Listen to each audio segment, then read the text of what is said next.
ጤና ይስጥልኝ እንደምን ሰንብታችሁልኛል ከርማችሁልኛል ሁሉ ሸጋ ሁሉ ሰላም ሁሉ ሰላም ይሁንልን እያልኩኝ ይዤላችሁ ወደ መጣሁት ሀሳብ ገባለሁ። ስለ ስህተቶች ነው ላወራ የወደድኩት። ስህተቶቻችን ያለፈ ለመባል ምን ያህል ጊዜ ይሆን ሊሆናቸው የሚገባው? የዛሬ ዓመት፣ የዛሬ 6 ወር፣ የዛሬ ወር፣ ትላንት፣ ከትላንት ወዲያ፣ ቅድም ወይንም ደግሞ ከደቂቃዎች በፊት የሰራናቸው ሲሆኑ ነው ወይ ያለፈ የምንላቸው? ለነዛ ምን ያህል ጊዜ ያስፈልጋቸዋል አልፈዋል ለማለት ብለን ብናስብ እንደኔ አመለካከት ያለፈ የሚለው የጊዜ ቀመር ራሱ በቂ ነው፣ ነገሩን አልፏል ለማለት ማለት ነው። እና ይህ የኔ አመለካከት ነው። ቅድምም ሰራ ነው፣ ትናንትም ሰራ ነው፣ የዛሬ ዓመትም 3 ዓመትም ሰራ ነው።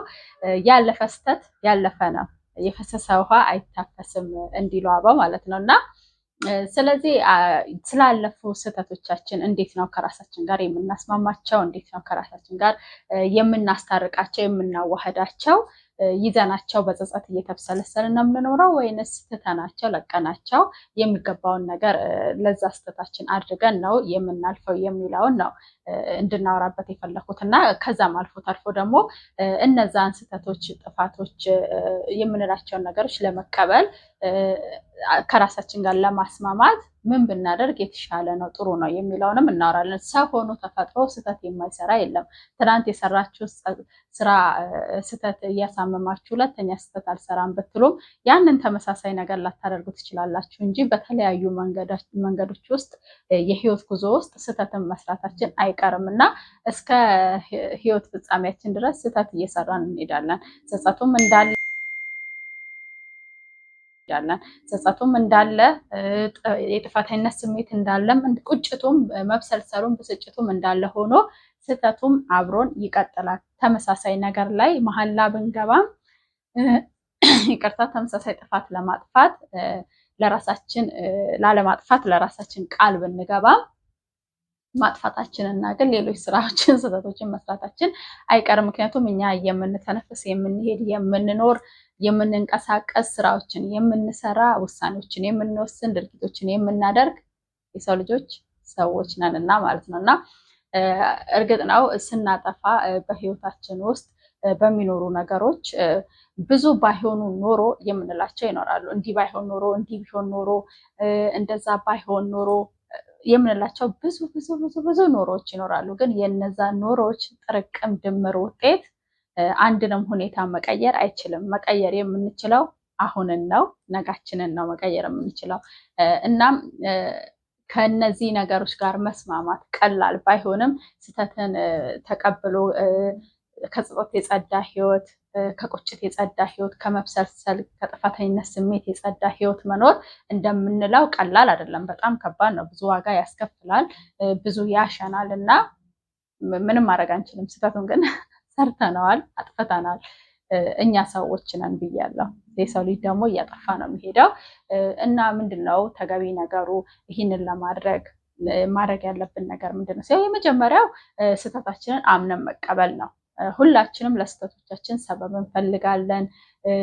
እንደዚህ ስለሆነ ነው እንላለን። ያንን ያደረግኩት ይሄ የሆነው ያ የሆነው፣ አንዳንዴም በድላችን እናማርራለን፣ ሰው በመሆናችን እናማርራለን። ምን አለ ሰውዬ ባልተፈጠርኩ እንላለን እና በሰዎች በሌሎች ነገሮች በሁኔታዎች በሁሉ ነገር እናማርራለን። እንቅፋት የመታን እኛ ድንጋዩን ባለማየታችን ሳይሆን ድንጋዩ እኛ ውስጥ እንደገባ አድርገን አይነት ስሜቶችን እናራምዳለን እና ይሄ ኃላፊነትን ለመቀበል ካለመፈለግ የጥፋተኝነት ስሜትን የሚያቀልልን ስለሚመስለን ከዛ የተነሳ ሰበቦችን ምክንያቶችን እንደረድራለን። እርግጥ ነው ለሁሉም ስህተቶች ለሁሉም ጥፋቶች የራሱ የሆነ መነሻ መንገዶች እና እኛ የምንሁን ሌሎች ምክንያቶች አይጠፉም። እንደርድር ብንም ማለት ነው እነዛን ምክንያቶች መደርደር እንችላለን። ቢሆንም ግን የመጀመሪያው ከዛ ጥፋት ጋር የመስማሚያ መንገድ አንዱ ጥፋትን አምኖ መቀበል ነው፣ ስህተትን አምኖ መቀበል ነው እና ለቀጣይ ነገሮችም ራሱ የሚረዱን ያንን ስናምን ነው። ቀጣዩ ነገር ምንድን ነው? ጥፋታችንን ስናምን ስንቀበል ስንል ደግሞ ቀጣዩ ነገር ከዛ ጥፋት ከዛ ስህተት የምንወስደው ትምህርት ነው።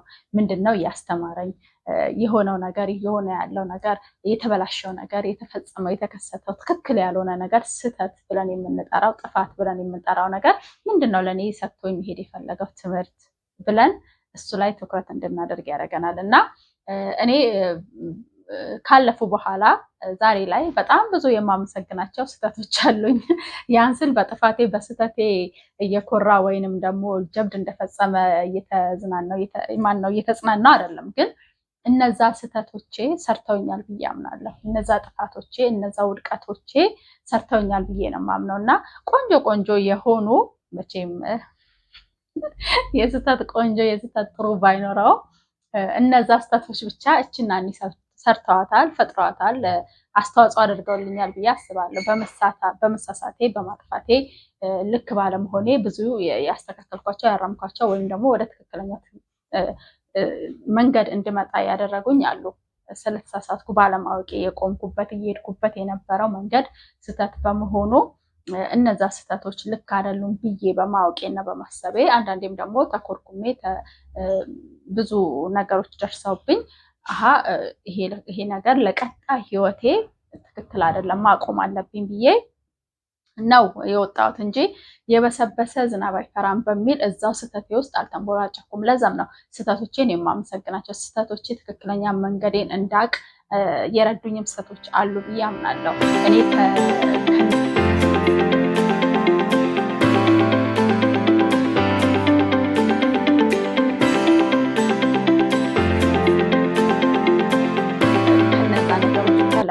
ሁሉም ሰው ከስህተቱ ከጥፋቱ በላይ ነው።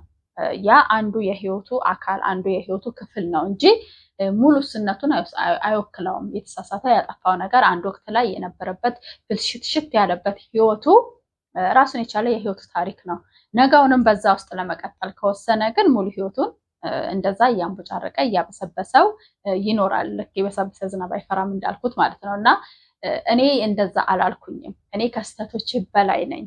እኔ ከነዛ ነገሮች ከነዛ ገጠመኞች ከነዛ አውቄውም ይሁን ሳላውቀው ፈልጌውም ይሁን ሳልፈልገው በድፍረትም ይሁን ባለማወቅም የሰራኋቸው ጥፋቶች፣ ስህተቶች ከነዛ ሁሉ በላይ ነኝ ብዬ በተለያዩ መንገዶች ራሴን አስተካክዬ በሃይማኖታዊም ሊሆን ይችላል፣ እንደዚሁም በተለያዩ ራሳችንን በምናበረታበት መንገዶች ጥፋታችንን በምንቀበልበት ስህተታችንን ሂሳችንን በምንውጥበት መንገድ እነሱን ነገሮች ተቀብዬ ተስማምቼ አልፌያቸው ዛሬ ላይ ያለው እና ዛሬም እንደምሰራ አውቃለሁ።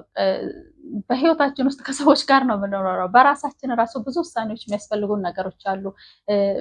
እነዛ ነገሮችን ስናደርግ እንቅፋቶች፣ ስህተቶች፣ ጥፋቶች ይኖራሉ እና እንብሰለሰላለን። ነፃ እንሆናለን ማለት አይደለም። እኔ በቀላሉ የሆነ ከሰዎች ጋር ባለኝ ግንኙነት እንኳን ጥፋተኛ ሆኜ አጥፍቼ አስቀይሜያቸው ከመብሰልሰል የጸዳ እንደዛ አይነት ይሄ ድንቁር ያለ ማንነት አለኝ ማለት አይደለም።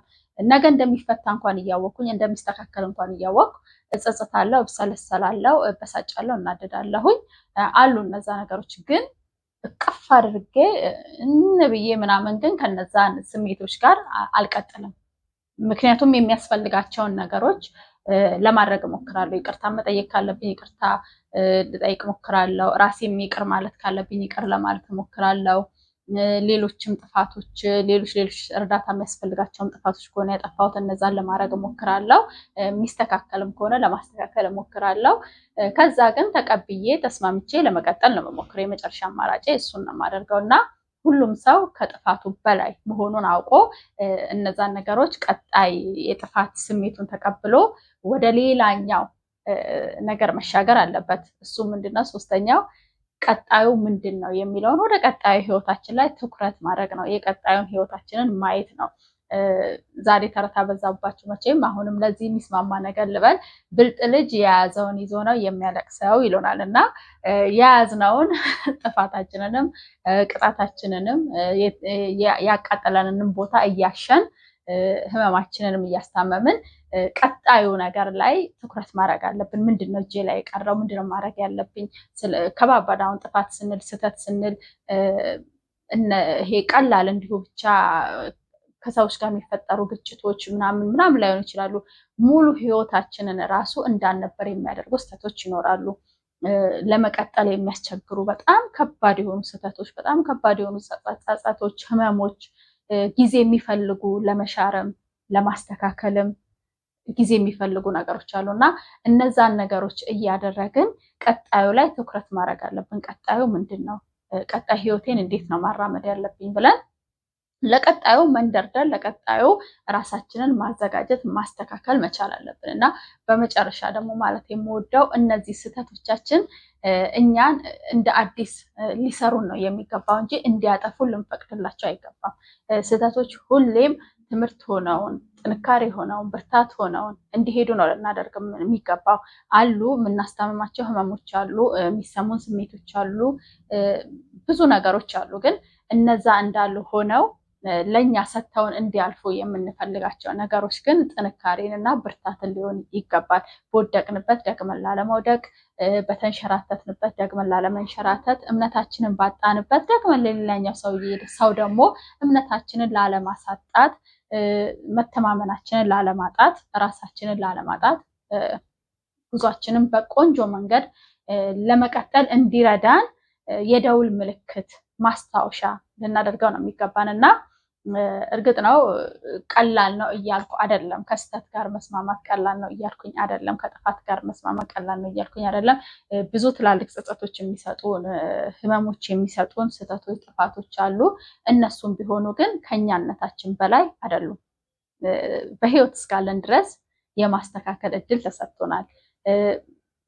ከባድም ነገሮች እንኳን ቢሆኑ ማለት ነው ከፈጣሪ ከሚያጣላ ጥፋት ከፈጣሪ ከሚያጣላ ስህተት በላይ የለም። እሱንም ቢሆን በየራሳችን የምናምንበት ከፈጣሪ ጋር ባለን ቁርኝነት ልናጸዳው፣ ልናስተካክለው፣ ልናሳምረው እንችላለን እና የሰው ልጅ አሁንን በሚተነፍስባት ሰዓት ባለበት ሰዓት ሁሉ እድል አለን። እኔም እድል አለኝ፣ ሁላችሁም እድል አላችሁ እና ያንን እድል ልንጠቀመው ነው የሚገባው። በመቁሰል እና በመቆዘም አንገት በመድፋት ራሳችንን ከምናጠፋ ከዛ ባሻገር ስህተቶቻችንን ልናመሰግናቸው ልንወዳቸው የምንችልበት ጊዜ አለ። ሲያልፍ ማለት ነው። እስኪያልፍ ያልፋል። ሲያልፍ ግን እኔን ሰርቶኛል የምንለው አለ። እኔ የስህተቶቼም ድምር ውጤት ነኝ። የመልካም ነገሮቼ፣ የጥንካሬዎቼ፣ የብርታቶቼ እነሱ እንዳሉ ሆነው ስህተቶችም ደግሞ ሰርተውኛል ብዬ የማምን ሰው ነኝ። በጽኑ ነው የማምነው እና ነገም ከነገ ወዲያም በማጠፋቸው ጥፋቶች፣ ስህተቶች ራሴን እየሰራው እሄዳለሁ። እኔ ፍጹም ነኝ እስካላልኩ በስተቀር አለመሳሳት ከባድ ነው እና ያንን ለማለት ነው የምወደው። ከምንም በላይ ግን ለራሳችሁም ለሌሎችም የይቅርታ ልብ ይኑራችሁ እላለሁኝ። ለዛሬ የነበረኝ ሀሳብ ይህንን ይመስላል። እናንተም ይህንን ቪዲዮ ከወደዳችሁት ላይክ እንድታደርጉ ለሌሎች እንድታጋሩልኝ፣ እንደዛም ቤተሰቦች ያልሆናችሁ ሰዎች ደግሞ ሰብስክራይብ በማድረግ ቤተሰቦች እንድትሆኑልኝ ስል በአክብሮት እጠይቃለሁ። ፈጣሪ በነገራችን